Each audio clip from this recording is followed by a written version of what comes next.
Don't give up, you gon' be on. Don't give up, don't give up, give up.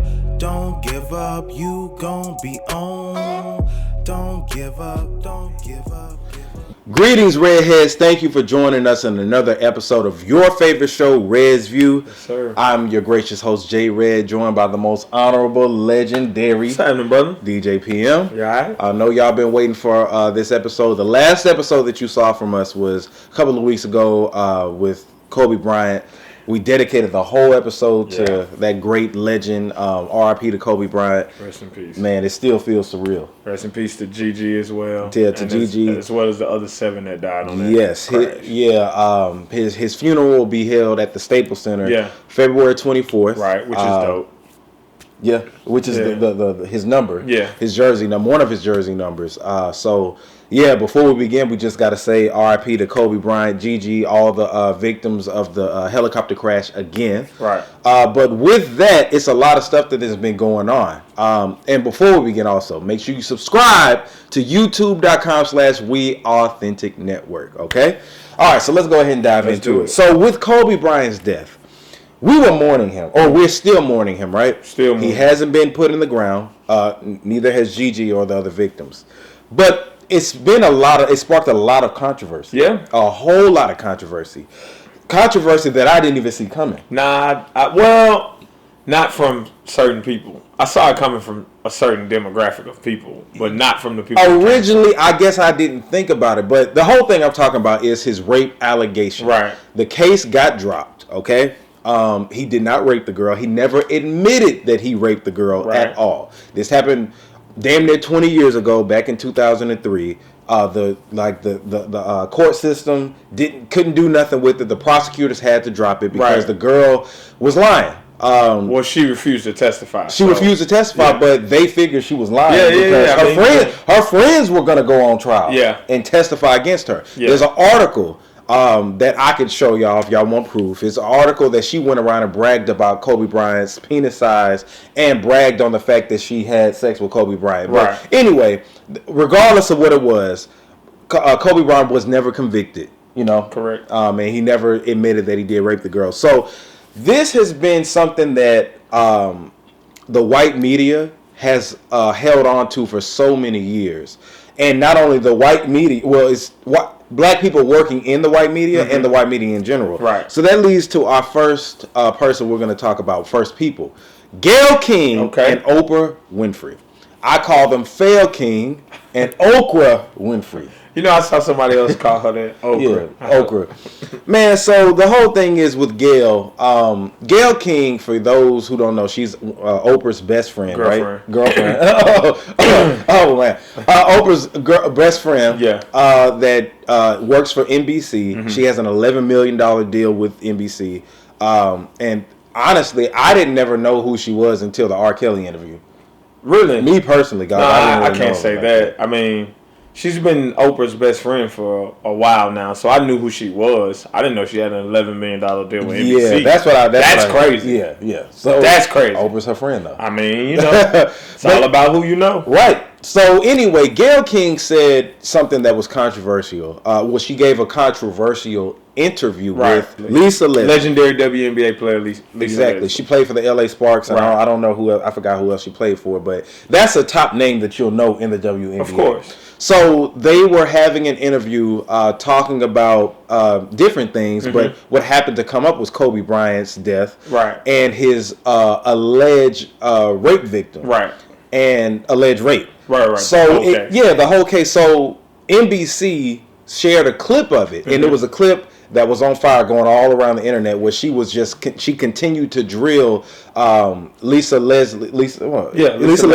So she kept drilling her and kept asking her about Kobe Bryant. Right. And Lisa Leslie played it smooth. She said, my friend Kobe I know would never do that. Right. And Gayle still pressured her and said, well, I mean, aren't you his friend? You know, would you know that? Would you be able to see that side of him? And it just, you know, for the regular people like that always is conscious about stuff like this, like myself, I would like to say, you know, we all felt a certain type of way about it. I felt a certain type of way about her R. Kelly interview. Even though, you know, of course he was lying. It's the way she pressured him and kept asking him. It felt like I knew that was an issue. Right. And it didn't sit right with me. So after that clip floated around, you had everybody, the black community came together like Voltron. Not even just the black community. I mean, it was definitely majority black community. It started that way. Yeah, but it was a lot of people outside the black community too that said that it was negative. So, I mean, like you said. So let me just say, as a journalist and a media person myself, I didn't have a problem with her initial question. Okay. Right. So to say, does Kobe Bryant's rape case affect his legacy, or should it be brought up in his legacy? It's a fair question. Yeah. But once she answers that, she should have moved on. Right. She was kind of like badgering her and like drilling her and basically trying to push her to say, yes, Kobe was a bad person. Yes, Kobe did this. Yes, Kobe did that. But Lisa was just kind of like, first of all, why you keep asking? Yeah. I'm hurt. I'm mourning one of my good friends. It's just bad timing, man. It was very distasteful. It was bad journalism, if you ask me. And then the worst part was like, Kobe, like this happened almost 20 years ago, like you said. Why you didn't bring Kobe on and ask him about that back then? Like right. you got a budget for interviewing people. Yeah, like you could have done this. Come on, man. You know, especially with this Me Too movement going on. Saying. You could have done this. It's been going on for like 2-3 years. You could have been did it. It's just bad timing. Like the man ain't been dead 2 weeks, and he hasn't even. And then his daughter died with him. Correct. We are all mourning him. Correct. His daughter, the victims. He hasn't been buried yet, but. The whole thing, like, so when I said the black community came together, you had Boosie, right? Snoop Dogg, 50 Cent been called Oprah out. But these are, I always say this, these are prominent people. Like, rappers are big in the culture. They are. You know what I'm saying? Like, well, the black community. For sure. We, like, honestly, Jay-Z, Beyonce, Snoop Dogg have more power than Martin Luther King did back then. The reason I say this is because of the following, and the resources that they have nowadays. You think more? I'm not saying I hear that. Yeah. Definitely from the resources aspect, because they said Dr. King used to struggle to pay his mortgage. That's what I'm saying. So they, you know. We as black people now have way more than our ancestors did back then. Of course. So and more influence. Right. Beyonce can say one thing and everybody will follow suit. You know what I'm saying? Snoop Dogg can call somebody else. Everybody's going to talk to it. Right. Talk about it. So for Snoop and Boosie, like people that don't even get into politics and all that other stuff, you know what I'm saying? Like this was big. And I knew it was big once 50 called Oprah out when she was doing this documentary. She already did an interview with people about Michael Jackson. Yeah. Then Russell Simmons comes up and it's like, hold on, wait now. You know, we got Harvey Weinstein, which is your bestie. You know, he's up for the same shit. Same thing. You know what I'm saying? But she also cool with Trump. Yeah, with Trump. And it's like, why aren't you interviewing these people? Right. Where's that at? You know what I'm saying? Right. And Gayle is the straw that broke the camel's back. Okay. Because I think the fact that Oprah was able to get away with that, like you had some of us that were, you know, like put it like this.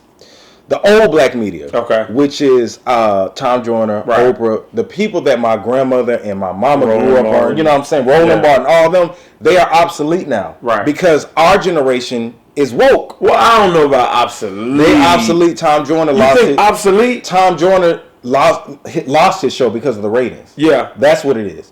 Roland Martin can't find a job nowhere. Well, yeah. Oprah has influence. Don't get me wrong. Right. But she's burying herself right now. You think so? She's on a decline. See, I got to disagree. And the only reason I got to disagree is because Oprah just did a health expo in Atlanta and it was sold out. That was sold out, but look at the crowd. I'm just saying. But no, I'm talking about overall influence. I understand what you're saying. I just got to disagree, bro. Bruh. Listen, Oprah doesn't have as much influence as she used to with our generation.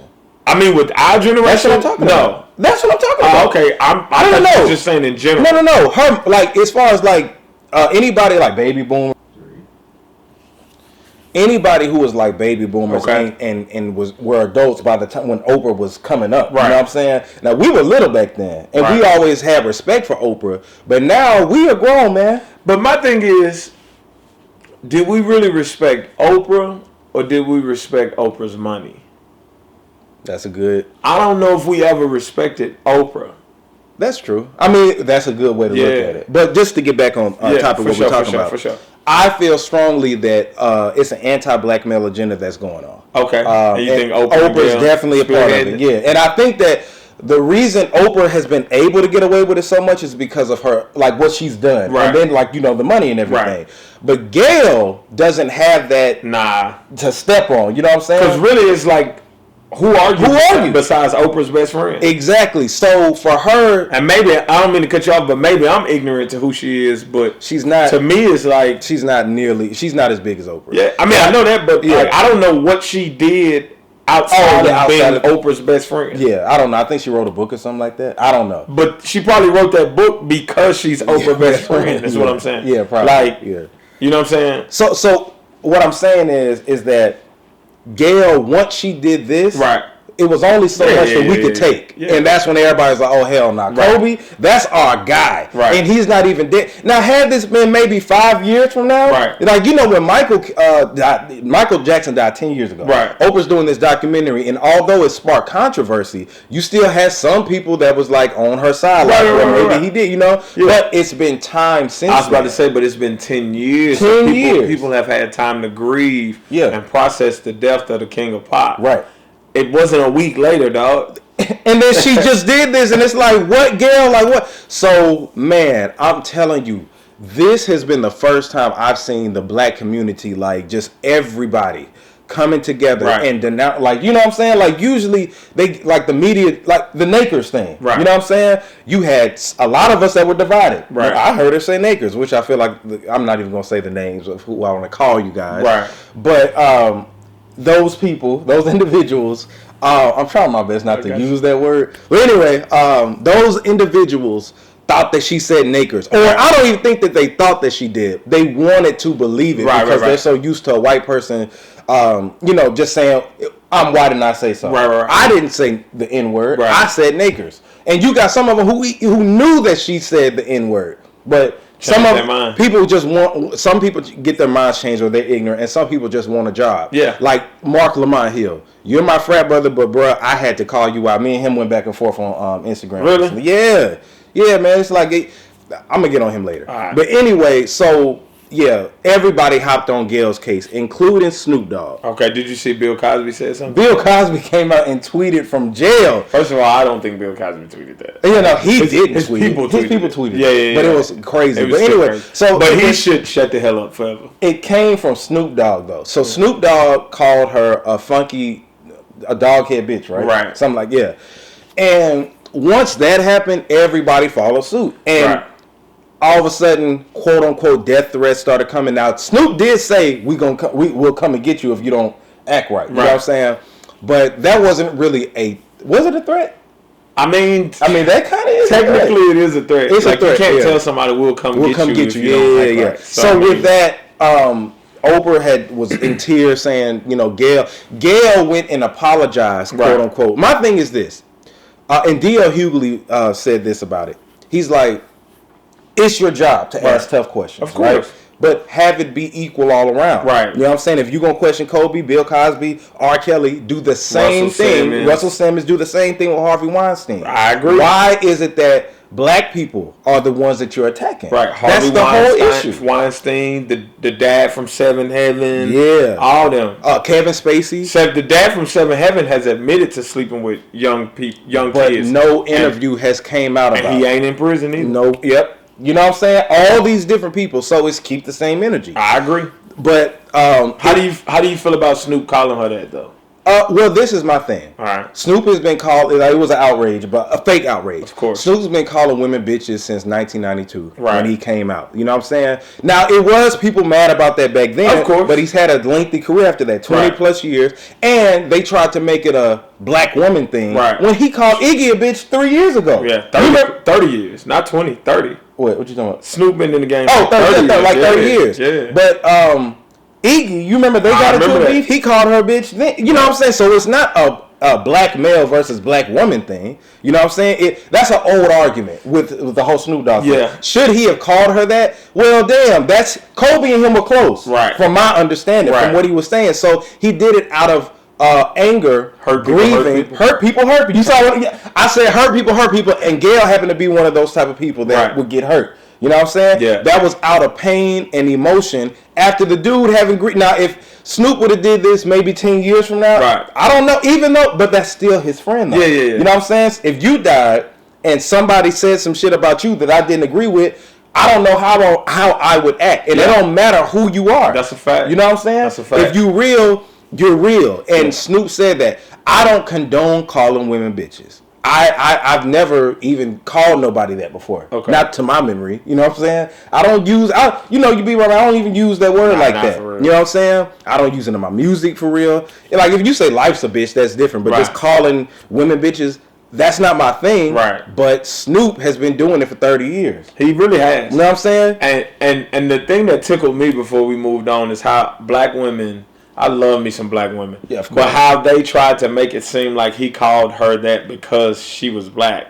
Yeah. I was like, that's not the case. And they was like, and then somebody sent me something, I can't remember, but they was like, yeah, he's only talking about black women in his music when he says that's not bees true. And hoes. That's and I was like we just said. I was like, what? I was like, name one time he specifically said black women ain't shit. Right. He just said bitches ain't shit, but hoes and tricks. Right. Like, now you could make that assumption based off of what he's around. Correct. But he's also around white women. That's what I'm saying. In Hollywood. He called you, but you remember when him and Iggy got into it? He called her a bitch. Man. So my whole thing is, man, stop that whole fake outrage, misogynistic thing. You're taking away the focal point, which is anti-black male hatred. Right. That's what it is. That Gayle and Oprah. Gayle and Oprah, they're tag teaming that, and this is the first time we called it out. Right. You know what I'm saying? And 50 said something real important. He was just like, because somebody was interviewing him, and he's like, the court system couldn't do nothing with it. That. So leave it alone. Right. Are you going to publicly convict him? I seen that. You know what I'm saying? Like, well, why did you keep doing? What is the motive? What is the goal? Yeah. And when we call you out on Harvey Weinstein, and also this, it's like, if you're a journalist and that's your job to ask tough questions, why are you apologizing? Right. You know what I'm saying? That's what D.L. Hughley was saying. Why do you feel that you have to apologize? Just say, this is what journalism is, and keep going. You know what I'm saying? Not know, oh, I'm sorry, the network made me do that. Right. Even though they probably did. Right. You're up to it. You got to take the heat. Yeah, but, I mean, as Oprah best friend, the network really can't make her do nothing. I mean, because she's straight for life. It's like... Who can't make her do nothing? The network. Can't make who do Gayle. something? Yes, they can. Why? They make Oprah do something. They make Oprah do that. I don't know, dog. Bruh, Oprah is not... I think they doing it voluntarily. Oprah is... Listen, I feel like somebody has something on Oprah. You think so? Yes. What could you have on a billionaire, though? What you have is... She didn't get the billion herself. I mean, I understand. She put in hard work, but it's still powers that be because of that. Oprah had a situation where her dad was charged with sexual assault back in the 90s. But all of a sudden, it went away in the media. Did you know that? Nah, I didn't know that. It was a favor. I'm not saying exactly that's what it is, and I'm just from my assumption. Right. You know what I'm saying? I feel you. The way Oprah is acting is as if somebody has something on her. Gotcha. And hey, we need this to happen. You got to make it happen. We got this. You know what I'm saying? Yeah. I mean, that's a theory. Just because, like, bruh, you can be a black billionaire. Yeah. How many black billionaires are there? Can we count on like 5? 5, right? Yeah. You know what I'm saying? How many white billionaires? It's probably. I mean, we already know that. Quite a few. They still more than 5. I can tell you that. Right. But Snoop Dogg recently apologized. I ain't gonna say he apologized, but he was basically. And I understood. Some people say that the powers that be maybe had got on him, but I don't even think it's that. He said I was raised better than to threaten a 70-year-old woman. Right. But I think that he did that because Snoop like 60 though. Nah, Snoop ain't that. Snoop is like 40. Man, are you crazy? Snoop is 47. Bro, Snoop is in his 50s. All right. You're telling me that, and Snoop is in my top 10, right? Snoop is in his 50s. Okay, let's see. Let's see. He was born in the 70s. How can he be? Look it up. He was born in 1971. So does that mean? Just do the math. You're a teacher, I right? do the math. Okay. All right. You can't do it. He's 48, bro. Okay. Well, 50. This dude crazy. 48, 50, same thing, man. Come on, man. Anyway, how did you feel about when you heard Gayle King getting death threats? Man, ain't nobody gonna touch her for real. So, like it's the internet. Some people man. don't even. They don't even know where Gayle live, man. It's the internet, man. I think it's. You think somebody could just run up on? No. I don't think that. Okay, but I'm just saying that she did that. I don't think that people really just sent death threats to her. I mean, they might have, but it's just like when they say death threats, they making it seem like this stuff is real. They ain't Dr. King getting bomb threats that could really get their house blown up. Right. Like Gayle King probably stay in like a super gated community where you got to get buzzed in to even get into on the property. Yeah. Like, come on, man. Ain't nobody running up on Gayle King. Stop it. My whole stance is on this. They got what they deserve. They're getting what they deserve. Yeah. And we're showing now that you can't do that right. anymore. And if you run up on Gayle King, shame on you. That lady's 70 years old, man. You know old people don't care what they say. Yeah. But it still, at the end of the day, I'm happy that the black community has came together. Yeah. And we're just like, no, we're not. You're not going to do this. Kobe is one of our heroes. That case was dropped. And I agree. They'll think twice before they do this. I agree. I mean, he didn't get convicted, so let it go. Yeah. Don't bring it up. Don't bring it up. Yeah. So that's that. Now let's get into something that happened a couple of weeks ago. Talk to me. Diddy was at the Grammys, right? And he did a whole speech about how we need to support the artists. The artists come first. Blah blah blah. Something I'm paraphrasing. Right. Now Mace came out like pepper spray. Here you go. $M.A. Mace. Mason Betha. Mason Betha, who is a former Bad Boys recording artist, came out. He's still a Bad Boy recording artist, ain't he? No. Nah. Paperwork wise? Nah, I don't think so. I think he is actually. Really? Paperwork wise. I mean, Diddy has his publisher. Yeah. But anyway, let's get to that. Right. So, Mace wrote a long article. Right. I said article. It looked like an article. It was a long paragraph talking about how Puff has raped. Pretty much, Puff rapes artists. Which he does. So the thing is, I mean, it's common knowledge that he does do that. And even though I'm glad that Mace actually said something, right? You gotta still look at him and be like, look, man, you were a grown man when you signed that contract. Yeah, you were like 17, 18, but at the same time, you still have to be held accountable. Right. Because if Puff wasn't going to do it, somebody else was going to do it. I'm not saying that I agree with Puff and his ways. You know what I'm saying? Because if you look at the whole Bad Boy roster, a lot of them, a few of them dead. Some are in jail, but nobody has ever deported. Yeah, so I forgot about that. Shout out my dog, Shine. Shine. What's his whatchamacallit, his real name now? I forgot. He changed it. He changed it. But anyway, so no Hebrew artist has had multiple albums on Bad Boy Records besides Puffy. Multiple. Well, Biggie, but Biggie had two. Yeah, I'm talking about not a couple. More than two. More than two.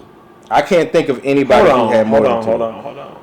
You had 112. I'm sorry, 112. I think that they had at least three. Yeah, but not all three on Bad Boy though. I believe so. Okay, like the first three at least. I think something like that. But that's an interesting point. Nobody. Fresh Montana. Is he still on Bad Boy? Yeah, he's still on Bad Boy. He just dropped his third album, right? But that's still Bad Boy, though? I think so. Okay, because I don't know if him and Machine Gun Kelly's still on Bad Boy. I don't think... I know Machine Gun Kelly. Machine Gun Kelly was out on Bad Boy. They both signed at the same time. They did. That? Yeah. I don't know. I have to go back and look, but I don't think that French is still on Bad Boy, like signed as an artist. Wow, that's crazy. Yeah, but no. I never even thought about that. Yeah, like, have you ever seen this thing called Puffy is Poison? Wait, is Mary J. Blige? She was never on Bad Boy. Okay. She worked with Diddy. And people even think Lil' Kim was on Bad Boy. Nah, Lil' Kim was never signed to Bad Boy. She was never signed to Bad Boy. But the whole thing is, like, what was your take on it? On the so my thing is I see it two ways. As an artist, it's messed up because it's like well, let me go back first. I've never understood how people all of a sudden started loving Puff. I've been saying that for years. Yeah. I've never understood where this love for him came from.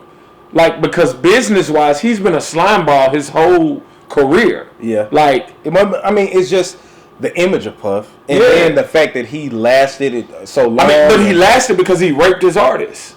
So, like, I literally never understood the love for Puff. I didn't. I've never understood it. Because you got Mace who complained. You got the Locks who complain. Yeah, you got Shine. Yeah. Then you got Loon. Mm-hmm. Then you got who else was on Bad Boy? The band. The band, like yeah, nobody ever prospered. Nobody but Diddy ever prospers. Total was on Bad Boy. I forgot. Right, and too. Yeah, and where are they now? Yeah, exactly. Okay, so the thing is, but do you feel like still people have to? Because the thing is $20,000 for your publisher, right? You took the $20,000, right? without thinking about the future. Correct. And then you're mad that Puff is saying, no, if you can, like 2 million ain't enough. Right. You know what I'm saying? Well, I'm not mad, but what I'm saying is, so like, again, I see it two ways, but what I will say is, with Puff being a black man, he's not supposed to practice the same oppressive tactics that the white man practice on black artists. Absolutely. I agree. You know what I'm saying? Yeah. And my thing is, like, realistically, what do you expect a kid to say if you come to them with $20,000? A kid from the hood and say, hey, that's true. I'll put you on if you give me $20,000. I'll put you on for $20,000. But also, if it wasn't for Diddy, then there might not be no Mace. That's true. I mean, so you just got to look at it different ways. Yeah, I think at this point in time, if Mace is his brother, though, like he always proclaiming he is, then they should be able to work something out. Yeah, I agree with that. All right, so let's talk about a couple of albums that have came out recently. Let's do it. Last week, Lil Wayne's album. I thought you was about to say Lil Nas X. I was about to say, dang, he dropped again. No, I saw Lil Nas X and Nas. Nas hopped on Lil Nas X's song. Did he? Yeah, or Rodeo, I think that's what it's called. Yeah. They performed it at the Grammys and they put a video out for it. Nice. Yeah. Haven't seen it. Yeah. I saw some of it. But anyway, Lil Wayne put out The Funeral. Wayne Carter. Or is it just called Funeral? Just Funeral. Just Funeral. Yeah. That came out this past Friday. Right. It came out. Yeah. Did you listen to it? I listened to some of it. What? You didn't listen to the whole thing? I couldn't. What you mean? Sean knows what I'm talking about. Here you go hating. What? Here you go hating. What? Here you go hating, bro. Sean, what do you think of that one? I feel dated. It wasn't good to me. No? Nah. Wow. I don't think it was that good anymore. Wow. Now, listen, and hear me when I'm saying this. I'm listening. Lil Wayne has created the sound that you hear today. Okay. He's a part of the sound that you hear today. Part of it. I give a lot of influence to Lil Wayne. I give a lot of influence to Bone Thugs. Okay. And I give a lot of influence to Drake. Okay. Those are like Young Thug. But no. But you gotta. These are the top three. Though. I understand what you're saying, but you gotta include Young Thug. Now listen to what I'm saying. Though. I'm listening. Lil Wayne, like I'm talking about. Everybody put it like this: if you were born after the '80s, you don't count in the people that I'm talking about. Okay, influential. Right. You know what I'm saying? I see what you're saying. You get what I'm saying? Yeah. All right. So, because Lil Wayne made a Young Thug and Migo, I consider all of them. After that. Yeah. So it's those three that I say influence what you hear on the radio right now. And T-Pain. Let's throw T-Pain in there too. Okay. But the thing is that Wayne has crafted that sound so much to where he doesn't even sound as good as the newer artists that are doing the sound right now. Okay. Now I'm not saying that I would prefer to listen to a Roddy Ricch, a Young Thug, or whoever. I'm just saying that as I'm listening to Funeral, it sound dated. Okay. It sounded like 2012 when now he can rap his ass off. Right. Lil Wayne never ceases to amaze me when it comes to rapping. Right. He still in 2020 can say shit that I'm just like, damn. Right. You know what I'm saying? But his delivery and the way that he does his songs, it felt like I was like, hold on, is this Roddy Ricch? Is this like? But wow, that's not. I mean, I'm saying I'm giving him his roses. You know what I'm saying? But I don't know how you think that, but okay. I think, bruh, it's even with the Big Sean. Now it wasn't trash. Okay, but I like the Big Sean song. And who else was on there with him? Big Sean and it was somebody else who. I can't remember. It was definitely somebody. Yeah, else. 2 Chainz. No. 2 Chainz was on another song. Oh, not that one, but no, it was Dang, let me look. It was somebody. Was it? Who was on that song with Big Sean? It was somebody from TDE. Wasn't it J-Rock? Nah. No. I know he got a song with J-Rock on there too, though. Yeah, he does, and it's terrible. You don't like it? No, I don't like it. But Lil Baby. Lil Baby was on there. Shout out to Lil Baby. But yeah, man, it's like it was just hard for me to just even get through the album because to me it's just like all I want to hear now in 2020 from Wayne is Dedication Wayne. Okay. That's me. Yeah. You know what I'm saying? It wasn't trash. Right. But it just, like, first of all, when I saw the track list, and I was like, Funeral, like, what does it mean? Right. You know what I'm saying? Carter's used to mean something. It meant nothing. But it meant nothing. Nah, so I'm just like, it sounded like some material that he had in the stash. Right. And he's just releasing it. And I saw that he said that he has, like, songs that could be like 20 albums or something like that. You know what I'm saying? But please don't put those out. Yeah. But so you think he just made a playlist like the other Young Money, right? Yeah. I'm just asking. Pretty much. So what I thought. I thought the album was good, man. Not great by any means, but I thought it was good. I thought it was too long, though. Absolutely. I thought it had way too many tracks on it. I feel like had it been more like 13, 11 or 14 songs would be okay. Yeah. I think if it was shorter like that, then it would be a really dope album. I also think that Wayne is too damn old to not have nothing to talk about. There you go. Wayne don't talk about nothing. Now, Wayne is still, to me, one of the best rappers out, bar for bar. Yeah, absolutely. But his songs literally are a bunch of nothing. I was talking, not to cut you off, but I talked about this with my barber the other day. If you go through Wayne's catalog, right? Yeah. What substance has he ever had? I mean, he'll give you 1 or 2 songs of substance. Sometimes. But that's it. But he has some substance on the Free Weezy album, too, actually. I don't know if you ever heard that album. Okay. But he got a song on there called London Roads where he talks about the time he shot himself and almost died. Yeah. Like, some of that. But again, all right, let's say Wayne has probably put out, 400 songs? Yeah.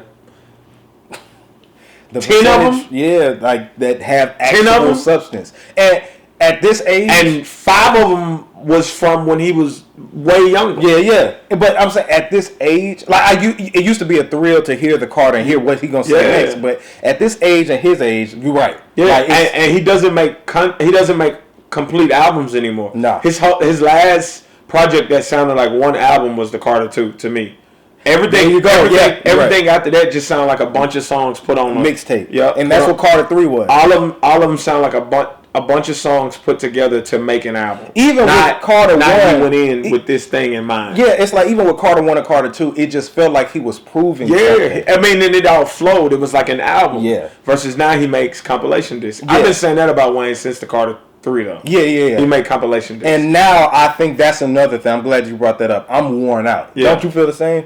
Yeah. It keeps going and going and going. It's like, what if I'm listening to like Eminem? Yeah. Eminem put out this past album. I still ain't heard that yet. Eminem's still talking about stuff. Yeah. You know what I'm saying? But Eminem always has been entertaining, but that was an album. Even though it was long, he still was talking about stuff. Right. And it's like, it's interesting. What's going on in Eminem's life? Even if it's not that he's that Darkness song, he's talking about the mass murderer in Vegas. You know what I'm saying?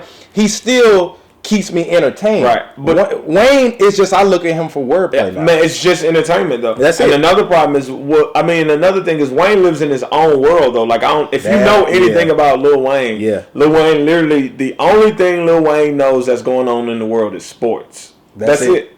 He don't know nothing else because he literally lives in his own world. Because I know some people close to him, and they'll tell you like he's weird like that. Like he just don't care about nothing but Wayne. And even on the Drinks Champs episode, I forgot. You seen that when he thought 21 Savage? Yeah.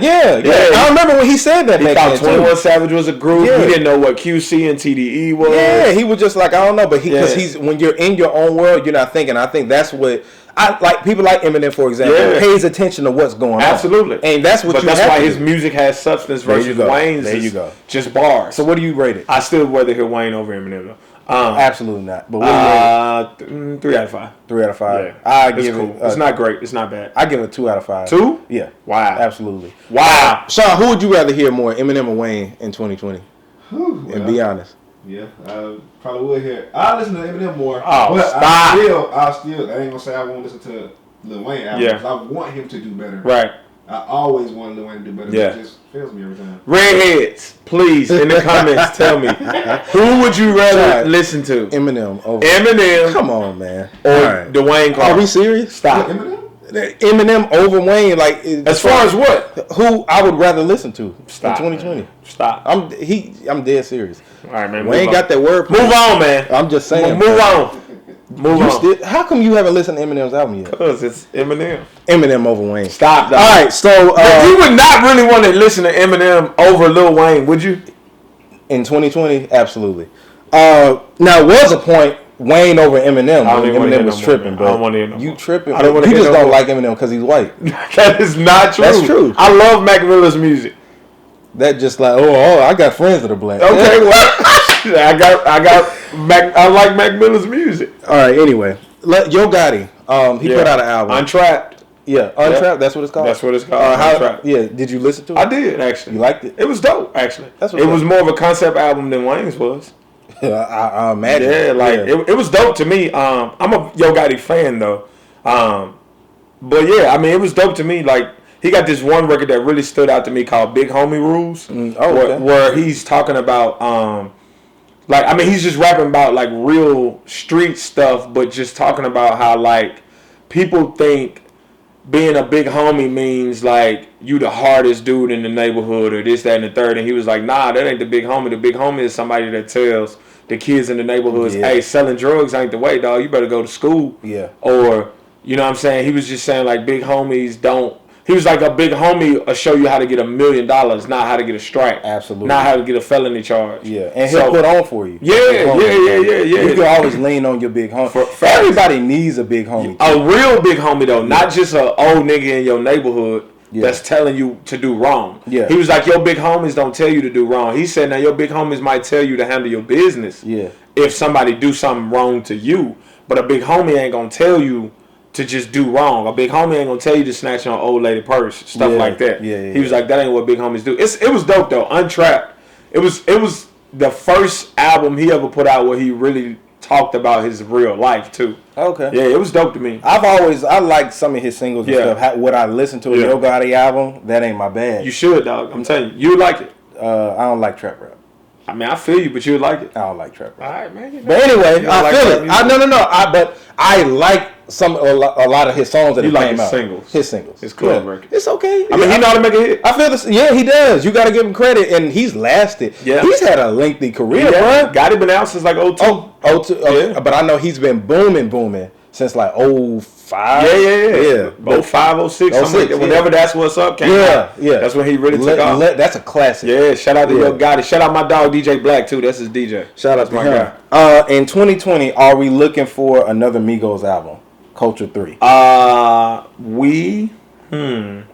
it like this. I'll get into this. I was talking to my homeboy Lavelle about it. Okay. And shout out Lavelle. He was asking me, he's like, do you think that Migos still have their position in hip hop? Like in just the music aspect of it. I don't think that they do. I'm curious because when they do come out again, I know that they'll do some numbers. Right. But they haven't had a hit collectively in a while. Right. And solo wise, what's the last hit you think they had as a group? I'm just thinking. Bad and Bougie? Nah. The Walk It Like I Talk It. Was that a hit? I don't know if Walk It Like I Talk It was a hit though. They kind of forced it on us. Versus Bad and Bougie was an organic hit. So it didn't take no work to push that. Yeah. So I would say Bad and Bougie. If we're talking about like hit, and I hate to say that because it was number one, but really after Bad and Bougie, even the songs that were on that the first Culture album, how many were like hits? What, the second one you mean? The first one. Bad and Bougie was on the first Culture. Was it? Yeah. Culture 2 had Walking Like I Talk It, Narcos, and Stir Fry. Stir Fry, was that a hit? I wouldn't call it a hit. Okay. It charted, but but that's money makes it do that. And Motorsport. Yeah. Motorsport. Now Motorsport was hard, but it was because it had Cardi and Nicki. That was really a Cardi and Nicki song. And really them feuding made that record high. So let's just say Bad and Bougie was their last big hit. But in for Culture 3 to drop, I feel just like how Wayne is right now. Migos have also, in addition with like Young Thug, like we're going on like as far as radio and the newer generation. Okay, they've influenced the game. And it's not just a Migos style; that is the style of rap. Correct. You know what I'm saying? It is.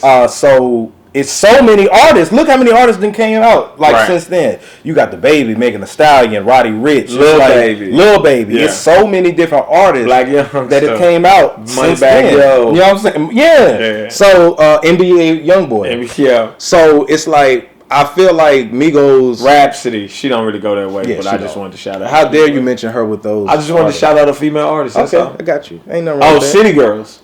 Yeah, City Girls. Yeah. So Saweetie, where do we like, in Culture 3, do you think it'll make an impact? I think Culture 3 will have at least 2 or 3 records that go up in the club, and then the rest of the album gonna be the way all their albums be. Yeah, just regular. I mean, they don't make like classic albums. They put out dope singles, and then do you think Migos could put out a dope like a hit?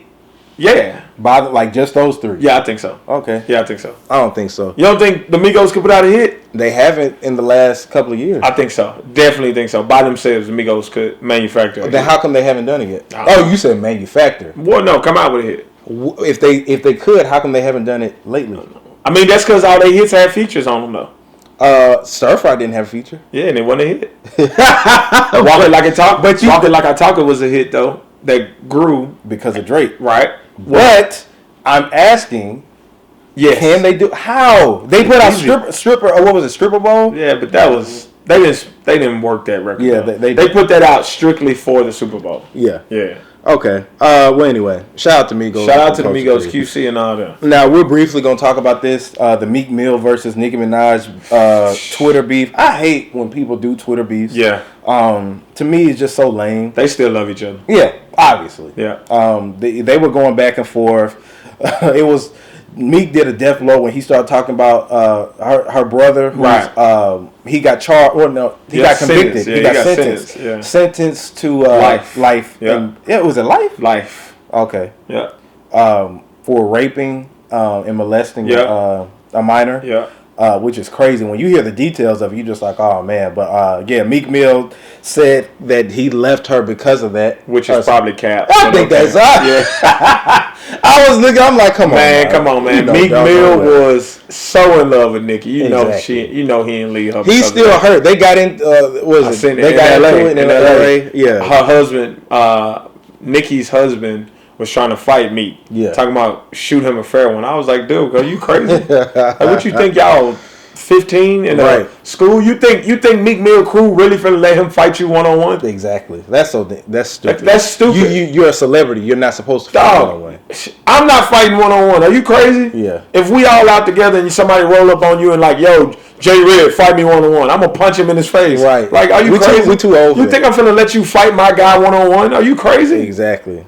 Why? I ain't no boxer. Fuck, I look like Dante Wilder. You remember Drake? We're not fighting no one-on-one. Are you crazy? You remember Drizzy said, one of us go in, then we all go through it. No, I don't remember that. You don't remember that? Mm-mm. Shout out to Aubrey Graham. I would never quote Drake in a violent situation. I can't believe you, man. No. I'm really disappointed in you. This man just quoted Drake when we was talking about Drake violence. is a tough guy, though, right? 0 to 100 real quick. That's what he said. He rap about it. Didn't Drake say he'll go 0 to 100 real quick? Didn't Drake get stolen on by Diddy in the arm and he had to go to the hospital? Remember that? Yeah. Then squad on that real shit. Didn't one of T.I. boys piss on Drake? Yeah. And T.I. didn't want to talk about it. Oh, snap. Shout out to Drake, man. How did he... Anyway. Power season. How did Drake end up in this conversation? He always does. He's a hip hop icon, man. He really is. So Power, the season, was it the season finale? Or was it season finale? It was supposed to be. So they presented it like the show was going off, but it's definitely not going off. Yeah, nah. It's just the end of this story. Yeah. Yeah. Did you saw it yet? Nah. It was dope, man. I ain't gonna be lame and spoil it like a lot of people do. I thought it was a dope ending. I saw who killed him coming. Like, I saw that. Who? Ghost? Yeah. Oh, okay. I saw the person that killed him. I saw that the entire way. Yeah. And if you paid attention to the show, it's obvious. Yeah. But I thought it was really dope, and that's all I'm gonna say because I don't want to spoil it. Well, yeah, I need to really get caught up on it. Shout out to 50 Cent. Yeah. I just salute him so much for just being able to maintain his position, like just as far as being a big person in the industry. You know what I'm saying? Power in the industry. See what I did there? Oh, see, he should hire you as his DJ. He should because I make corny puns. Right. Exactly. Shameless plugs too. Yeah. But anyway, y'all, this was a lengthy episode. We'll do another one next week. Yeah. But this has been this week's edition of Red's View. Again, make sure you subscribe to youtube.com/WeAuthenticNetwork. Download and stream my album Once Too. Also, go check out the On video featuring Doja that's on our YouTube channel. You already know where to follow me at JAYR3D. Where do we follow you? At THEEDJPM. That's at the DJPM. Hey, before we sign off, shout out to the Kansas City Chiefs on winning the Super Bowl. I had to double up. You know, I ain't never wore the same shirt twice on here, but I had to double up. Mm-hmm. My little cousin plays for the Chiefs. Breland Speaks. Number 57. Shout out to the Kansas City Chiefs. Shout out to my little cousin Breathing Speech. Shout out to Genius Society. Had to shout out this. I love this shirt. Black Excellence.